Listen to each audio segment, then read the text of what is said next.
So, hello guys. Ngayon, nag-order ako ng foundation ng DW kasi sabi nila maganda daw, full coverage daw, pero sa tingin ko hindi. Tinintay ko naman siya na. Tapos ko na itong itry kasi lang mangitim yung mukha ko. Or talagang maitim mo talaga ako. Ito siya. Sand yung ano niya, shade. Pero, sabi nila maganda daw, full coverage. At nag-order na rin ako ng yung nila, makeup palette. Yung tatlo na yung laman. Nude siya. Tatlo na siya. Eto, hindi ko pa na-try kasi kakarating niya lang kahapon. Kaya nga, ito-try natin. May kasama na nga pala siyang brush. 8 brushes. So ngayon magsisimula na tayo. Since maliligo na naman na ako after nito, kaya na muna natin yung sunscreen. Kasi naglagay ako kanina ng sunscreen pag ko. Tapos yun na nga.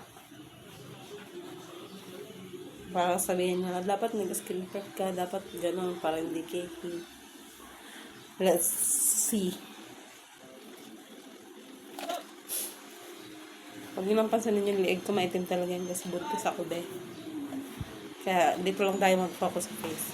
Anyways, hindi pa ako masyadong marunong mag-makeup kaya pasensyahan nyo na basta ipapakita ko sa inyo kung ano na itong talaga, hindi talaga ako makamove na ito kasi sabi nila, tingin-tingin naman ako sa reviews. Sabi nila maganda daw, full coverage. Pagtingin ko sa pagdating trinay ko agad. Parang walang nangyari. So, maglalagay nga muna tayo ng lip serum ng Passion. Para mamaya, pag mag-lipstick tayo. Ito isa din, parang wala ding epek eh. Pero okay na. Wait lang kasi siya. Tapos, mag-sunscreen tayo. Ito pa nga palang ginagamit kong sunscreen.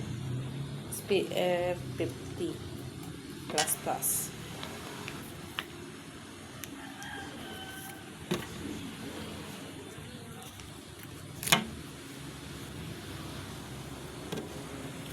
So, yun na nga, nakapag-foundation ako. Hindi na ako nag-moisturizer kasi wala akong pambili.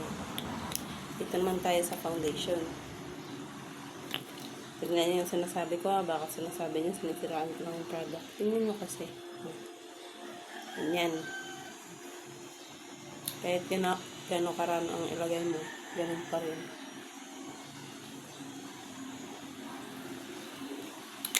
Brush yung gagamitin ko kasi nag-absorb lang sa pag-puff.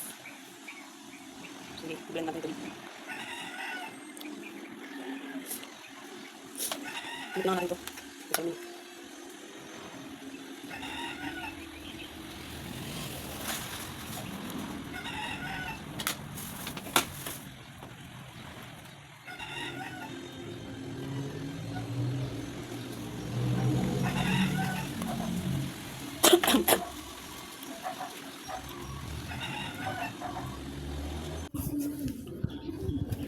Ayan, tingnan nyo.